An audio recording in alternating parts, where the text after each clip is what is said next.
So the dust, I believe, has settled. We are now Thursday, so that's 3 days from the legal tampering period, 1 day after the official start of NFL free agency. And there's a lot of years where you just see guys storming out of the gates. And by guys, I mean teams.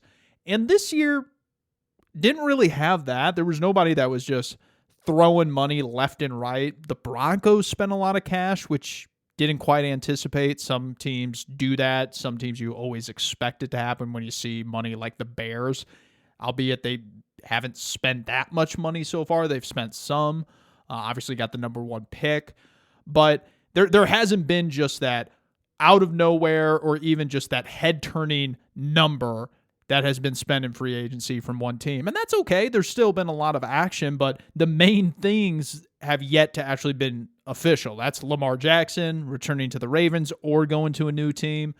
Aaron Rodgers, he's already said that he wants to go to the Jets, but it's not official, so it's kind of at a standstill between the actual trade being agreed upon, but it's going to happen. So we still got a lot to talk about, still a lot of moves that I want to get into, and that's what we'll discuss here in the pod. Wanted to make sure I waited to get all the information. So here we are on Thursday. It's episode 112 of the podcast. It's strange to think that in 2010, when LeBron James made the decision on air live on ESPN that, it was met with a lot of criticism, some rightfully so. I don't believe that if you're leaving a team, especially when you're a landmark like LeBron and you played for your home state team, probably not a good idea, but you do have to give some acknowledgement to nowadays you have Aaron Rodgers going on Pat McAfee's show, a former player, and his live feed on YouTube, and he's making announcements about his future.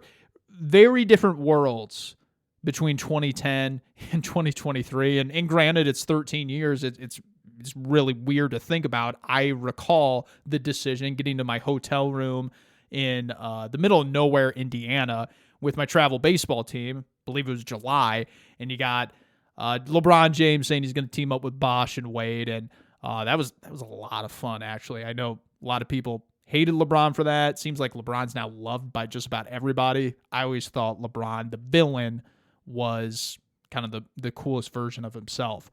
But with Rodgers, it's going to be interesting how his legacy is shaped with the Jets' tenure, because I really see this being one of two ways, but maybe it is in the middle ultimately. I don't see them having smashing success. I tend to lean that they're going to miss out on the playoffs in 2023. You got the Dolphins that are loading up. Belichick is never going to lose the majority of his games. He's always going to be at 6 to 9 wins, 7, 8, 9 wins. Like the Bears, would they be a 3-14 team if Belichick was coaching them? I don't think so. So with Rodgers, he's going into a tough division here. You got Josh Allen and the Buffalo Bills, and you got the greatest coach of all time, and you got Miami, who's spending every less dime that they have. They got Jalen Ramsey. They got Tyreek. I'm not the biggest Tua guy, but obviously they got a coach that knows how to get some points on the board. You're going into a gauntlet of a division, and that doesn't even get to the rest of the AFC. So a motivated Rodgers is a scary thing, but is he going to be ultimately motivated? Is he going to be comfortable in a new place? Is he going to do the extra stuff that Tom Brady did, throwing at the compound, the compound down there in Tampa, walking into the wrong room in Tampa Bay, thinking he's at Byron Leftwich's house with COVID going on, and breaking the rules that way? At the time, they couldn't even go out anywhere or meet up as a group, but he was, going under the table with the back channel roads to get the extra work in because he had been in New England for 19 years. Are those the type of measures that Aaron Rodgers is going to go to? Historically, that's never really been his thing. He's kind of ran the show in Green Bay, especially ever since Elliott Wolf and McKenzie and all the cats that he named, Schneider, Dorsey, all the front office executives. Once they went on to their other jobs and their new teams, things kind of shifted, and it's been Aaron's show. And then they drafted Jordan Love. So is he going to be comfortable soon enough to get enough victories and make the Jets a playoff team? I know they got all the players, but it's also about how that's all in cohesion. And I can just see it now. Week 5, week 6, and it's an ugly 2-4 record or 3-3, and the New York Post, the New York Times, WFAN, and just all the countless media outlets out there are calling for him to play better. Is he going to lash out? Is he going to say something? Is he going to do RELAX? That won't fly. So the decisions he makes now, once this deal is finalized, and what he does with the rest of his offseason, it's going to shape whether this is a smashing success or an ultimate failure. So Lamar has not had many conversations from what I've read, from what I've heard, what I've seen. Not a whole lot of interest from a lot of teams out there. They're not interested in giving up 2 first-round picks and giving a fully guaranteed $240 million contract or in that realm as far as numbers. Because when you look at the Cleveland Browns and Deshaun Watson, do you think they love that deal, the Cleveland Brass? No, I think they would probably want a mulligan on that one. They were in a desperate situation, and they definitely wanted to upgrade the quarterback. And the thing that people forget is that Deshaun Watson said no originally. He said, no, thank you. I do not want to go to Cleveland. The only reason Cleveland got him was for the money.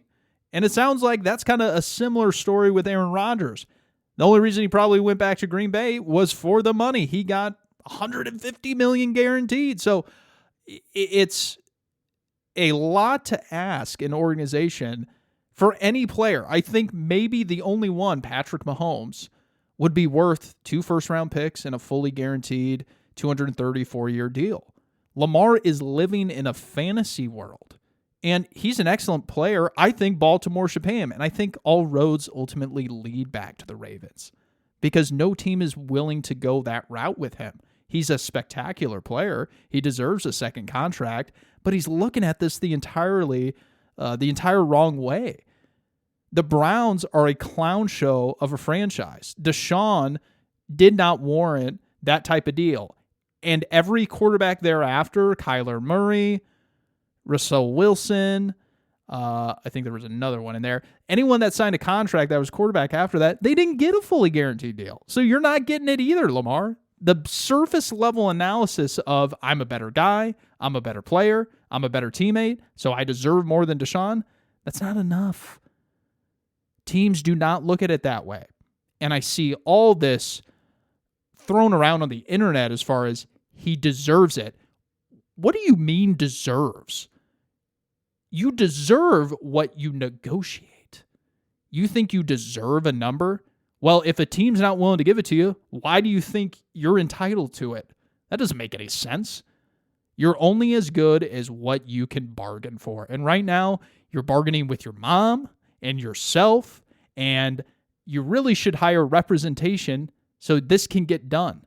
And it's going to be far less than what you originally thought.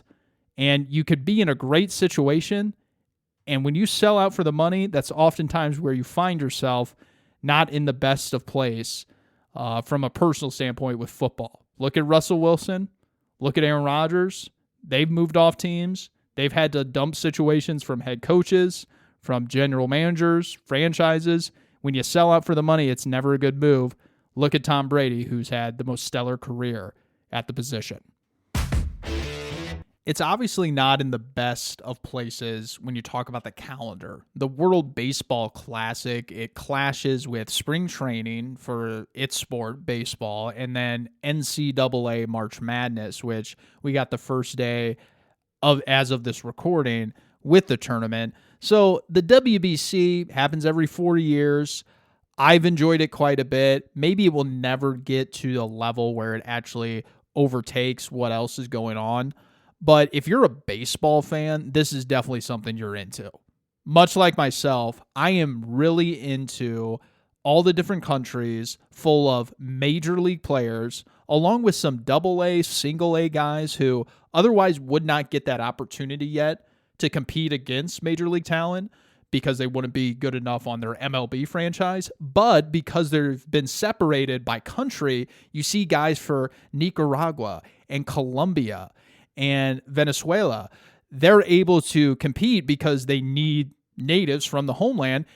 And it's a phenomenal competitive tournament. Now, baseball, the odds obviously are low. That's what makes it so competitive. 3 out of 10 in a career, that's a Hall of Famer. So naturally, you see teams like the DR that got knocked out. It's so much fun to actually see a powerhouse lineup like that, though. Everyone's giving it their all. Everyone is treating it like a World Series. It's not just 2 teams. It's 16 teams treating it like that. It's great stuff. I love it. I remember last time, I guess it's 6 years now in 2017, I liked it quite a bit, but there were some names missing. Mike Trout did not go. Thor, Noah Syndergaard famously, kind of threw cold water on it, and he has since walked that back. Guys now want to play in it.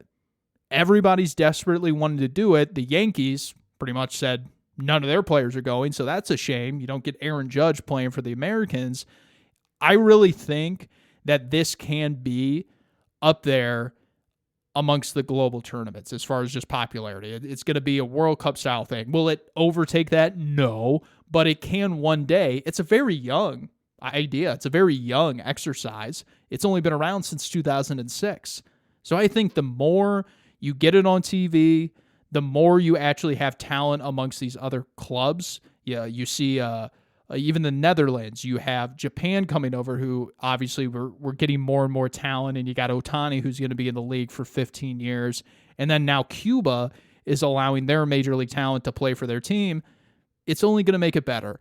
And I think you see the different cultural celebrations. You see the passion.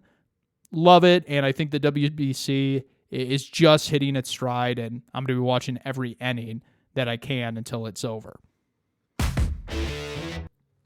I read something the other day that the AI bots, the artificial intelligent bots that are taken over as personal assistants and have really supplanted or are on pace to supplant the Alexas and the Siris and all the other stuff that we've had at our disposal to help us with our lives, ask questions, look up meaningless sports stats. That's what I do with my phone. I read something the other day that AI, while is like very new, it's only a couple of years old or something, it's already surpassed them after a decade-long head start by Amazon and Google and Apple with their software. And that's one of those things that, on the surface, it doesn't really make a whole lot of sense. Like, you would think Siri should be far along developed than these AI bots because they've just had more time to work out the kinks and everything. But then you think about it, and it's just like, well, yeah, they needed that time frame to actually see what worked, what didn't. And like we said earlier in the podcast, 2010 is a lot different than 2023.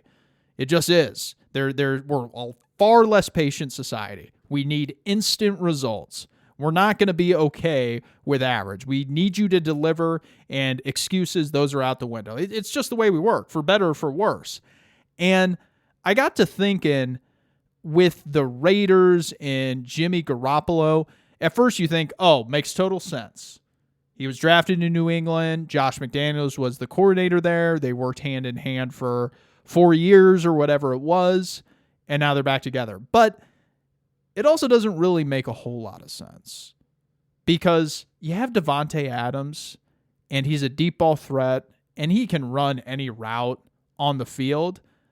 But by trading Darren Waller, a guy who is your other deep threat, and then pairing Devontae with Jimmy Garoppolo, you're pretty much taking the explosive part of your offense out of the playbook. Where are you going to create those 15, 20-yard plays in the air? You going to throw it to Josh Jacobs? You going to hand it off to Josh Jacobs? You going to throw it to Hunter Renfrow? I mean, I know Devontae can catch and run, but you're really just kind of taking that off the script, and I don't really get it. McDaniels is a bright guy. He's got a GM that he's in sync with. I didn't really understand signing Jimmy, though. Now, it looks like they're probably going to draft a guy, too, just based off the numbers. I know Jimmy got 3 years. It's like only $37 million guaranteed, so not a whole lot of money in the grand scheme of things.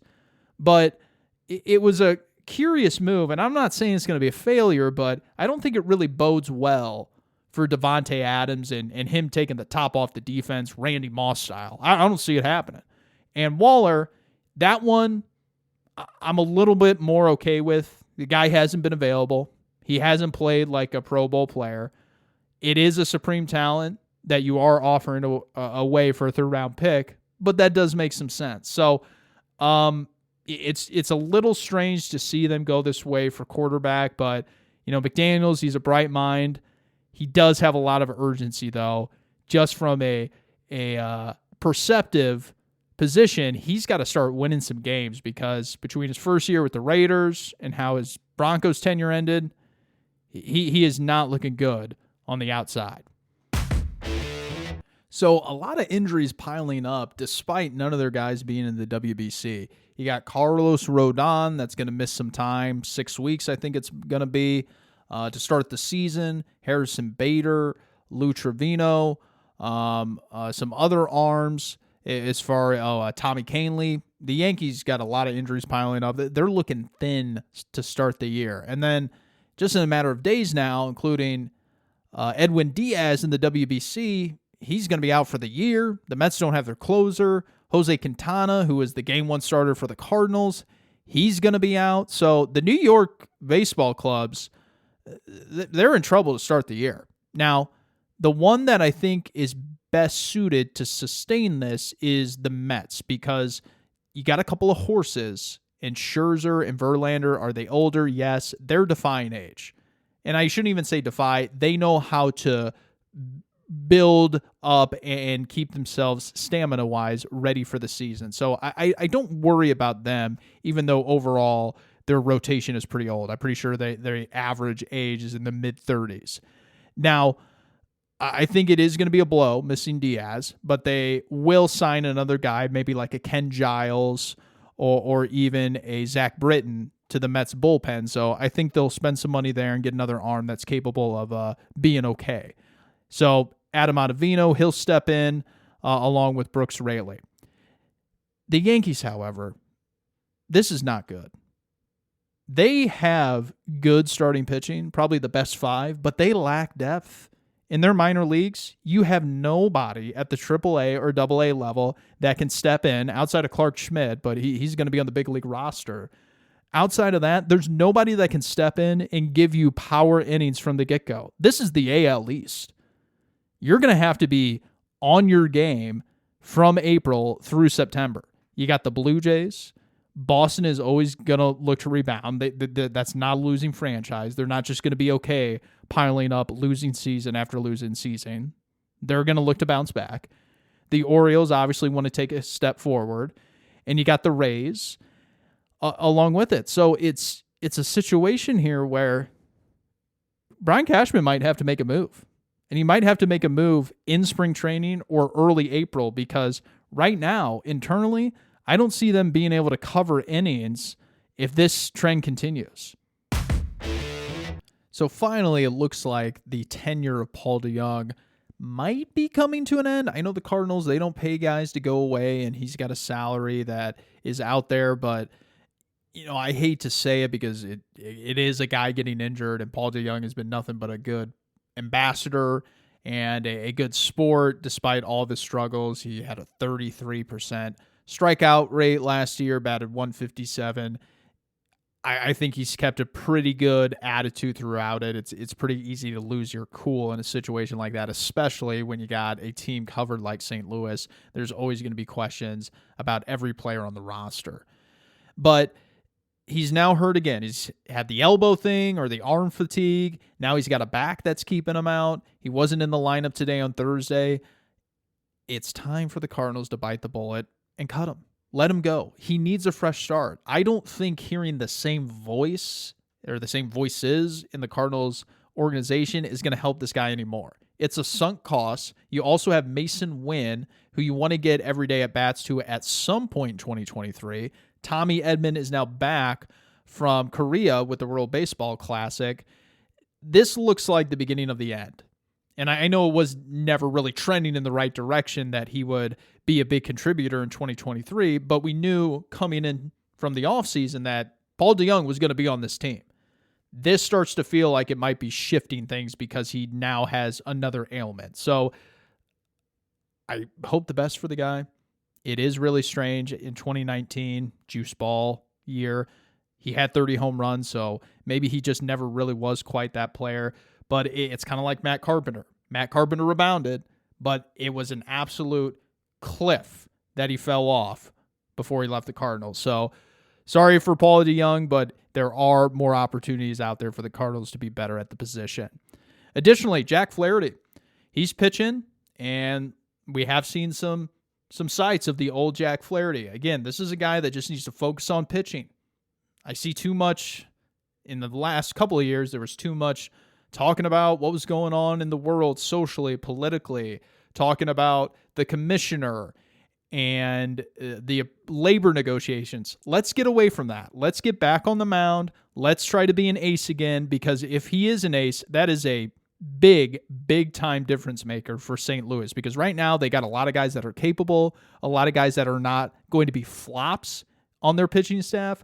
But if you can get a number one, and it's through Jack Flaherty, a guy that you don't have to acquire, big time move for their pitching staff. And the other area here, and it's disappointing because he was out there.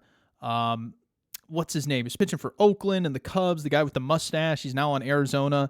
It's really disappointing that they did not get that left-hander, Andrew Chafin, for free agency. They didn't get him for $8 million or whatever the hell the guy was seeking. Instead, they're rolling with Zach Thompson, and they're hoping that Genesis Cabrera can reform, even though he was awful down the stretch last year. That's the weak point in this bullpen. Otherwise, you got a pretty strong stable of arms.